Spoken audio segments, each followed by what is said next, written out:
Ashama akkam jirtu hordoftoota fi kabajamtoota kiyyaa ni jira galata rabbii isinillee bakka jiraatanii seenaa obboleettii keenya takka isinii qooda. Obboleettiin keenya akkana jetti maadaamiin kiyyaa makiinaa oofti. Makiinaa yeroo ooftu bakka feete isheetu nu geessa malee abbaan manaa ishee nama guddaa ture. Haa ta'u malee maadaamiin kiyyaa ijoollee 3 qabdi.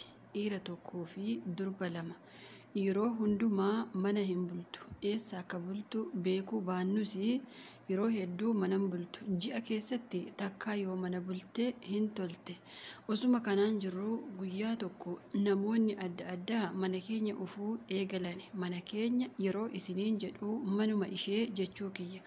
Haa ta'u malee halkan yeroo isaan dhufanii barrii karaa okataa ta'e jalaa banti. Dhiironni wal jijjiiranii ufuu eegalan. Isheenis lammummaan ishee Masiriidha. Haa ta'uyyuu malee lammummaa biyya kanaa hin qabdu. Ta'us isheen Masirummaa ishee inuma beekama. Abbaan manaa ishee garuu Masirii miti.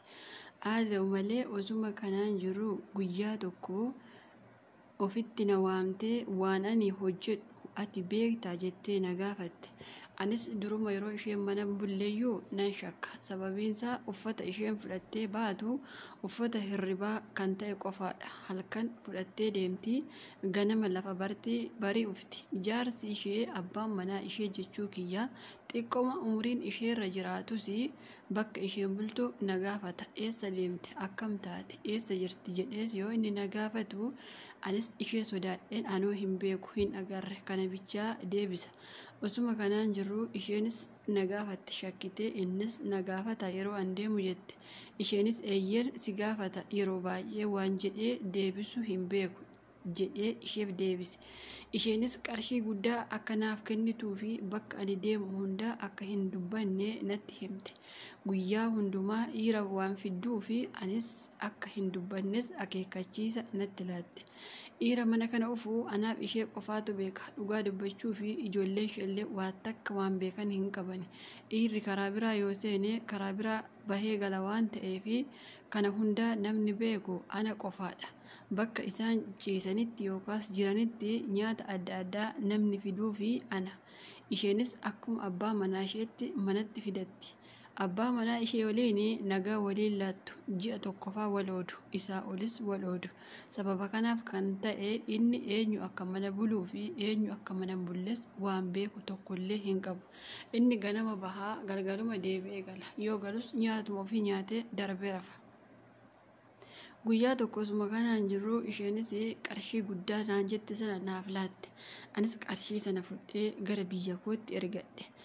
Yeroo hundumaa akkasuma sii kenna naan jette. Ammas naa laatti jedhee osuma ishee eegaa jiru guyyaa tokko waan ani hojjedhu kana hojjechuu dandeessa naan jette. Yoo feete guyyaatti qarshii damoosa kee caalu ni argatta naan jette. Anis lakki waan kana hin barbaadu jedhe. Isheenis akka an dubbii kana dubbadhu natti shakkuu hin ooltu. Guyyaa tokko halkan sa'aatii 7 akka Itoophiyaatti ka ta'u ergi waan kana na waliin hojjettu taatee mana kootii xaxadhuu badi naan jette. Anis tole nan bada jedhee isheettis hime. Isheenis arabichatti uftee abbaa manaa isheetti jechuu kiyya. Sarraatanyaan mana kanaa bahuu qabdi. Intaloon intala baalageedha naan jettee isatti himte. Anis guyyaa tokko ragaaf yoo ta'e hin beekani namni waan nama godhu jedhee osoo isheen hin beekiin viidiyoo waraabbadhee silkii kiyya keessaa qaba. Yeroo isheen nama fidduu jechuu kiyya. Innis battalumaan dhufee ati maaliif baalageesin jette maadaamiin kee mana kanaa bahuu qabda naan jedhe. Anis ishii hin baha jedhee halkan sana buluu qaba. Garuu halkan garamitti deemaree jedhee isaan sossobadhe. Innis dhugaa jirtu baruu fi ganama gara kutaa kiyyaa dhufe. Maal taate? Maaliif badisii jettee baalagummaan maali naan jedhe. Anis waan hedduu oksaan ture. Isheen mana hin bultu. Yoo baatu uffata hirribaa fudhattee baati. Anaanis ittiin himin naan jetti. Yeroo hundaa immoo dhiirri mana kana hin dhufa jedhee viidiyoo waraabe sana arabichatti agarsiise. Innis battalumaan rifatee albee fudhatee bakka isheen ciiftutti kukkutuuf itti fiige. Dhugaa dubbachuu fi seerota biyya Arabaa ni beektani. Namni nama ajjeese ajjeefamuudha. Ta'us namni sababa lubbuu kanaa ta'e ana jedheen yaada. Isheenis barriin ishee akka carraa ta'e qollafattee rafteetti. Guyyaa keessaa sa'aatii 8 wayi. anis battalumaan rifadhee mana sana utaalee bahuuf yoon jedhu barreen hundi qulfiidha. Arabichumatu qollofeera. Yeroo kana ijoolleenis rifattee abbaan keenya maaliif haadha keenyatti barri akkanatuma jedhanii fiiganii gara haadha isaanii yeroo deemanii abbaan sibiila baatee barrii tumuu jira. Ani waan jedhe waan hin beekuu fi mana sana keessaa bahee baduuf yaalii taasise. Garuu barriin tokkoyyuu akka carraa ta'ee banaan hin jiru. Isheenis barrii sana banuu dhiiftee akka waan sun lola ta'e bartee callisteetuma shakkitee achuma keessa teesse. Achuma teessee poolisii daawwalatte. Poolisiinis battalumaan nurraa yaa'ani. Anis poolisii sana argee waan godhuu fi waan jedhu wallaale. Innis viidiyoo sana narraa dabarfatee waan jiruu fi battalumaan poolisiitti agarsiise. Isheenis mana sana akka qabamtee baatus poolisiitti himate. Poolisiinis yerosuma ishee qabee mana sanaa deeme. Ijoolleen ishee yeroo isheen manaa baatu sarraatanyaa kana yoo ajjeesuu baattanii isin ijoollee kiyya miti jecha makiinaa yaabbatte. Namni kana narraan gahe isheedha jette. Akka ani viidiyoo itti agarsiise isheen hin beektu. Haa ta'u malee ani viidiyoo kana silkii kiyya keessaa akka qabus isheen hin beektu. Garuu akkanumaan waan baalagummaa ishee waliin didee fi waan itti himte wayii natti fakkaata. Akkas jettee yaadde isheetti fakkaata. Haa ta'u malee ani akkas jedhee hime osoo hin taane viidiyoo maragaa waliin isatti agarsiise. Maaltu si gashee naan jechuu dandeessani. Dursa isheen akka waliin zinaa dalagu haala mijeessaa turte. Ani garuu galata rabbii alhamdulillaahi waan akkanaa addunyaa kanarra jiru hojjechuus hin barbaadu. Garuu akka carraa ta'ee mana baalagee waan nagahee fi anis ofirratti hin dhiifne. Itti himuu kiyyatti aga har'aattillee hin gaabbu. Isheenis battalumaan mana hidhaa sana yeroo deemtu abbaan manaa ishee ol deebi'ee gaafa guyyaa lamaa ati nama gaariidha dhugumatti nama rabbiin beeku naan jedhe.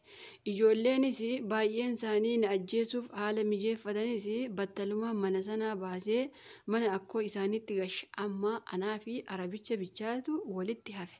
Innis seera qabeessaan akka na fuudhuu fi akkan dhugumatti durba dingilii ta'es na gaafate. Dursa akka hin heerumne jechuu kiyya. Anis heerumuu duraan hin heerumne amma garuu asitti heerumuus hin barbaadu. Siif haadha manaa keellee akka wal hiiktaniif miti kanin sitti hime jedheen isatti hime. Ana akkas jedhus inni garuu naaf dhagahuu hin dandeenye. Dhugumatti akka na fuudhuu barbaadu natti hime. Anis waan kun biyya kana keessatti ani heerumuu hin barbaadu. Keessaafuu arabatti durumaanuu seenaa akkanaa yoo dhagahu baay'ee takka jibba.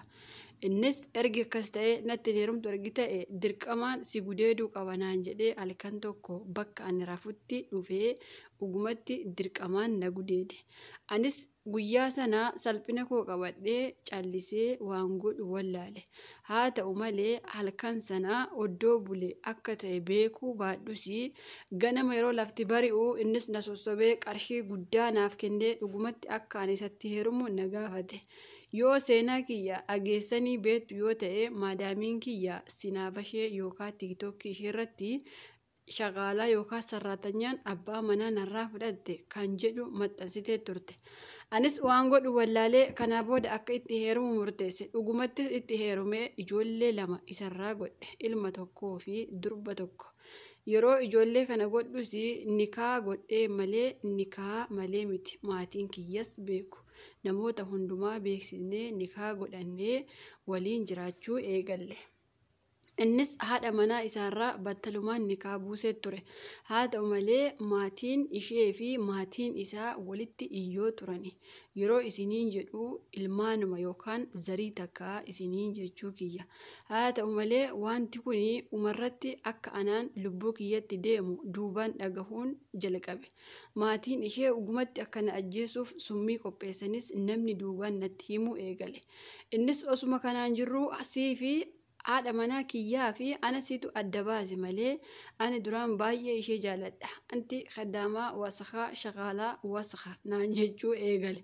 Anis bismillaahi namichatti maaltu dhufe jedhee baay'ee takka rifadhe. Ijoollee lamas waliin qabna turre. Ijoollee kana waan godhu wallaale. Ka dur maqaa kiyyaa fi maqaa natti moggaasee na waamu har'a shaqaalaa fi khadaamaa jechuu eegale. Maal takka ta'e beekuu baadhus turtii yeroo muraasa booda mana sanaa akkan bahu innis na gaafate. Qarshii guddaas akkanaaf kennu ijoollee kiyya akkan guddifadhus natti hime.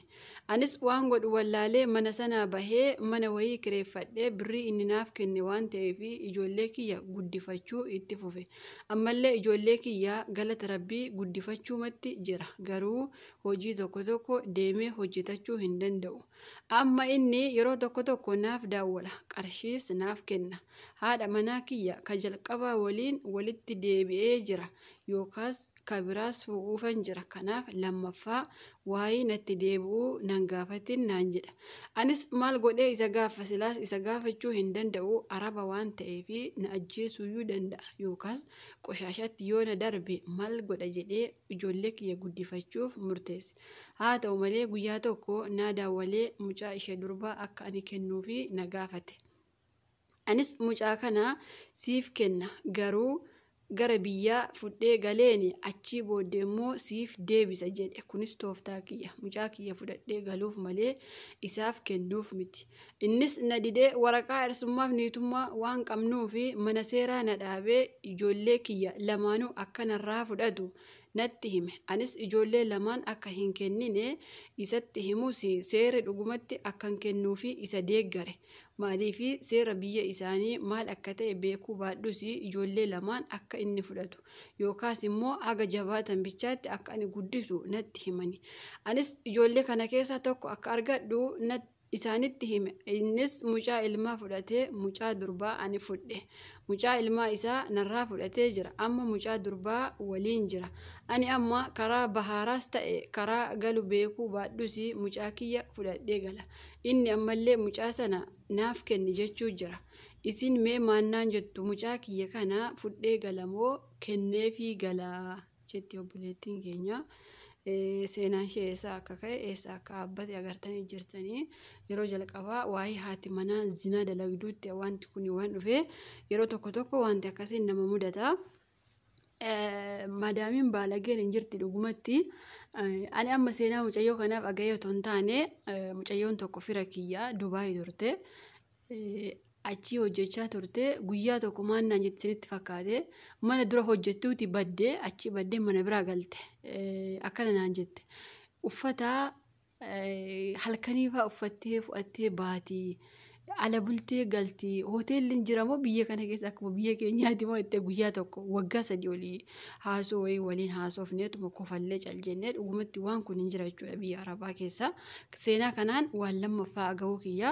Innaa akkasii hordoftoota fi kabajamtoota kiyya mucaa ishee kana akka maagootu kennitee fi haa galtumoo fudhattee haa galtumoo waan sinitti dhufe koomentii jalatti barreessaa fi ani dhugaa dubbachuu fi warreen arabni nu jaalate arabni akkasitti nu fuudhee arabni immoo nu fuudhuuf deema warri jettanii seenaa miidiyaa warra Filipiinii wanti Filipiinii miti eenyu maqaan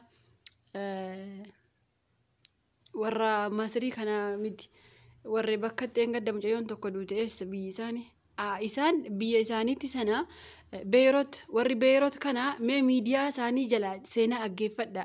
Akkaataa kamiin Itoophiyaa fuudhanii booddeetti immoo ilmoo irraa godhatanii haa'umti mataan isheellee fuudhi jettee kaatee akkamitti akka isheen ariisiste miidiyaa sana jala aggeeffadha. Warri ganaallee itti heerumuuf yaada qabdan warri heerumtanillee jechuudha. An dhugaa rabbi isinitti hima.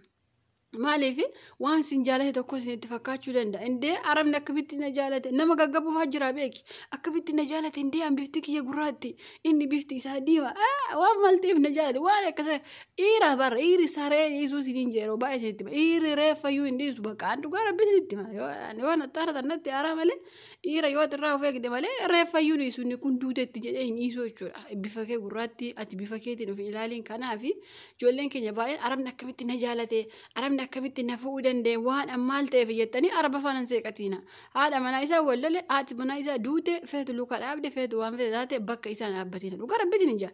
Hiyyeessa biyya kee keessa muka falatu qoraan falatu simmintoo guurutti galtee yoo heerumte siif irra gaariidha. Maaliif laa'inno booddeensa anti shaqaala anti kaddaam ati sarraatanyaa kiyya ati maalii kiyya siin jechuunsa waanuma hin oollee jechuudha. Isinii galee umarratti sarraatanyaa jedhee si arrabsuunsa waan oollee akkuma mucitti kana arrabse jechuudha. Kanaaf namoonni maadaamiin kiyya duute anoo mucaa isaan guddisa. Maadaamiin kiyya duute anoo akkasiin go'aa fi maadaamiin fiqilaa jettu dhugaa rabbi mataan haa dhaabbattu. Yoo isheen duute galatillee gara biyya kee indee dhugaa rabbi ijoollee baay'ee maadaamiin kiyya waan duutee fi mucaan itti ganidee ani immoo akkasan ta'e inni immoo booddee godhe akkas na go'e maaf akkasiin godhe xiqqoo dubartii abar nyaata laattaa fi siree haftaa fi uffata irraa miicca maaltu hafe kanaa booda waan hundaa gootee fi maal sirraa barbaadare waan dhiirri tokko barbaadu gootee fi jirta kanaaf waan akkasirra bareechaaf eeggadha ijoolleen keenya.